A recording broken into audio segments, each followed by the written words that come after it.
Hello दोस्तों, स्वागत है आपका हाईटेक कंप्यूटर ट्यूटोरियल के इस वीडियो में। इस वीडियो में आपको बताऊंगा मदरबोर्ड कंपोनेंट्स, कौन कौन से कंपोनेंट्स, और वो भी मदरबोर्ड की हेल्प से।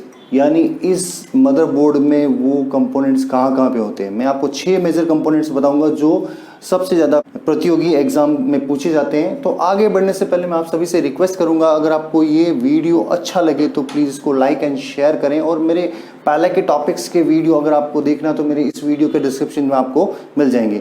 कुछ ऐसे टॉपिक्स भी है इसके अंदर जिनके डिटेल के बारे में मैंने दूसरे वीडियो में बता रखा है, तो उन वीडियोज़ के भी लिंक आपको मेरे इस वीडियो के डिस्क्रिप्शन में मिल जाएंगे। तो टॉपिक ये है मदरबोर्ड कंपोनेंट।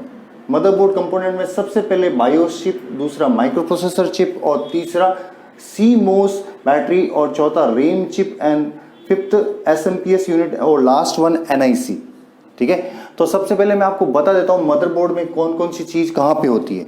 तो सबसे पहले अपन बढ़ते हैं बायोस चिप। बायोस चिप को अपन रोम चिप भी बोलते हैं। क्या बोलते हैं अपन? ROM chip. यानी रोम चिप कहां पे होती है? मदरबोर्ड के ठीक यहाँ पे होती है। कोई कोई मदरबोर्ड पे इससे छोटी भी होती है। ये रोम चिप यानी रीड ओनली मेमोरी।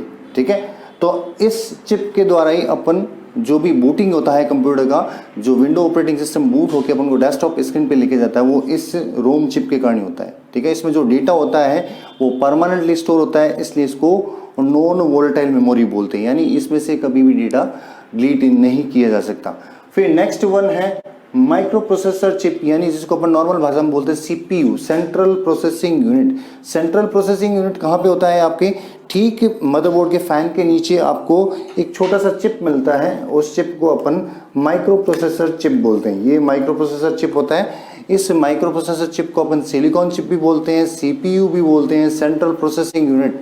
ठीक है, इसको ब्रेन ऑफ कंप्यूटर भी बोलते हैं। तो आगे से आप अगर कभी भी आपको कोई पूछे CPU क्या होता है, क्योंकि अक्सर देखा जाता है कि कंप्यूटर के पास में जो डिब्बा रखा होता है उसको CPU बोला जाता है। CPU इसको बोलते हैं, इस छोटी सी चिप को बोलते हैं। यही कंप्यूटर का ब्रेन होता है। थर्ड कंपोनेंट कौन सा होता है? CMOS battery. CMOS बैटरी कौन सी होती है? CMOS बैटरी आपको ठीक मदरबोर्ड के फैन के पास में बड़ी सी बैटरी होती है, जैसे अपन रिस्ट वॉच में भी छोटी सी बैटरी लगाते हैं रिस्ट वॉच को चलाने के लिए, तो वैसी ही बैटरी होती है ये CMOS बैटरी। इसका पूरा नाम होता है C means complementary metal oxide semiconductor battery. ठीक है, और ये ही कंप्यूटर के अंदर, जैसे आप नॉर्मली कभी भी कंप्यूटर को बूट करते हैं तो वो जो इसके अंदर घड़ी चलती है, वो घड़ी राइट टाइम पे क्यों चलती है? क्योंकि ये उस घड़ी को एक्टिवेट रखता है। और भी अदर कंपोनेंट जो एक्टिव रहने चाहिए मदरबोर्ड में, इन सबको इस बैटरी के द्वारा एक्टिव रखा जाता है। फिर नेक्स्ट है रैम। रैम कौन सी होती है? रैम यानी random access memory. Random access memory motherboard के ठीक इस स्लॉट में लगी होती है, इसको रैंडम एक्सेस मेमोरी बोलते हैं। इसमें जो भी अपन स्क्रीन पे अपन डेटा देख रहे हैं, जैसे आप अभी स्क्रीन पे देख रहे हो, तो वो डेटा किस में दिखता है? वो रैम के अंदर दिखता है। रैम जितनी बड़ी होती है कंप्यूटर का स्पीड भी अच्छा होता है। ठीक है, रैम एक चिप होता है जिसको रैंडम एक्सेस मेमोरी बोलते हैं। ये भी एक वोलेटाइल मेमोरी होती है, नॉन वोलेटाइल नहीं होती, वोलेटाइल मेमोरी। यानी इसमें जो डेटा होता है वो टेम्पररी रूप में स्टोर होता है। जब तक आप कंप्यूटर में कोई भी फाइल बिना सेव किए यूज कर रहे हो, वो फाइल कब कहाँ पर रहती है? रैम के अंदर रहती है। फिर नेक्स्ट वन है SMPS यूनिट। यानी SMPS यूनिट से पहले मैं आपको NIC बताता हूँ। NIC क्या होता है? NIC एक नेटवर्क इंटरफेस कार्ड।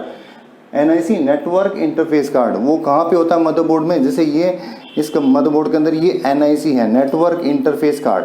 ठीक है, इसी के अंदर अपन कनेक्ट करते हैं लैन, जो लैन केबल होती है उसको कनेक्ट करके अपन कंप्यूटर में इंटरनेट कनेक्ट करते हैं। तो अगर आपके मदरबोर्ड में ये NIC यानी नेटवर्क इंटरफेस कार्ड नहीं लगा हुआ है तो आपके कंप्यूटर में इंटरनेट नहीं चलेगा। अगर आप लैन केबल यूज़ कर रहे हो या फिर कोई अदर मीडियम भी है तो भी ये नेटवर्क कार्ड जरूरी है। नेटवर्क कार्ड नहीं है तो आपके कंप्यूटर में नेट नहीं चलेगा।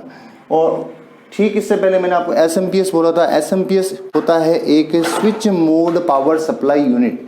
यानी आप कंप्यूटर के अंदर जो पावर केबल प्लग इन करते हैं वो इस तरह के डिब्बे के अंदर, जो ठीक पीछे कैबिनेट के पीछे जो आपके फीमेल और मेल प्लग होता है, वो ये वाले प्लग होते हैं और इसमें ये फैन लगा होता है। ये पूरा का पूरा SMPS यूनिट होता है। इसी के कारण पूरे मदरबोर्ड में पावर सप्लाई होता है, इसलिए इसको SMPS बोलते हैं। SMPS का मतलब होता है switch mode power supply unit, ठीक है।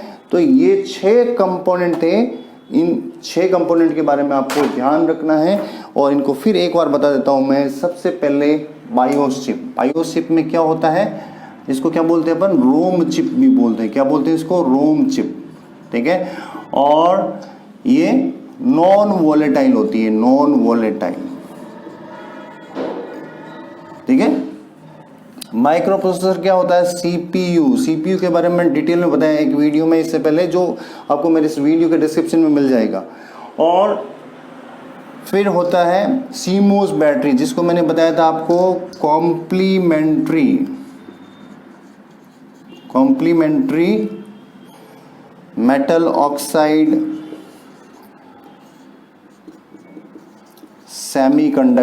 सेमीकंडक्टर, यानी जो भी ऐसे कंपोनेंट जो मदरबोर्ड के अंदर उनके अंदर पावर सप्लाई 24 आवर चाहिए, तो वो इसी मोस बैटरी के थ्रू सप्लाई होता है। जैसे मैंने आपको घड़ी का एग्जांपल दिया। उसके बाद में रैम चिप को अपन बोलते हैं रैंडम एक्सेस मेमोरी, ठीक है। इसी के अंदर जो आप स्क्रीन पे देखते हैं वो वाला डेटा इस मेमोरी के अंदर दिखता है, ठीक है। और जब तक उसको सेव नहीं करते हैं तब तक वो रैम के अंदर रहता है, इसलिए इसको वोलेटाइल मेमोरी बोलते हैं। क्या बोलते हैं इसको, वोलेटाइल मेमोरी। फिर नेक्स्ट वन है SMPS, जिसका मैंने आपको बताया था switch mode power supply unit, ठीक है। Switch mode power supply unit, यही कंप्यूटर के अंदर मदरबोर्ड में पावर सप्लाई करती है। यानी पूरा कंप्यूटर के अंदर अगर अपन पावर जैसे ही ऑन करेंगे तो ये SMPS यूनिट ही उसमें पावर सप्लाई करता है, फिर अपन कंप्यूटर को बूट कर पाते हैं। फिर नेक्स्ट है NIC को मैंने बोला था नेटवर्क इंटरफेस कार्ड। इसके द्वारा ही कंप्यूटर में अपन इंटरनेट कनेक्ट कर पाते हैं, ठीक है, नेटवर्क इंटरफेस कार्ड। तो ये इतने 6 कंपोनेंट थे जो मैंने आपको बताने की कोशिश की। ये बहुत इंपॉर्टेंट टॉपिक हैं सारे। इनका नाम और इनके बारे में बहुत बार पूछा गया है। तो आशा करता हूँ आपने ये पूरे टॉपिक्स अच्छी तरह से समझ लिए होंगे। और अगर आपने स्क्रीनशॉट नहीं लिया है तो प्लीज़ इसका स्क्रीनशॉट ले लीजिए। और अपन नेक्स्ट वीडियो में नेक्स्ट टॉपिक के साथ मिलेंगे। और तब तक आप वीडियो देखते रहिए और अपना फीडबैक मुझे कमेंट में ज़रूर डालें, ताकि मैं जो भी मेरे वीडियोस में खामियां हैं मैं उनको दूर कर सकूं। और अगर आपको मेरा वीडियो अच्छा लगे तो प्लीज़ इसको लाइक करें, शेयर करें और चैनल को सब्सक्राइब करें। Thank you.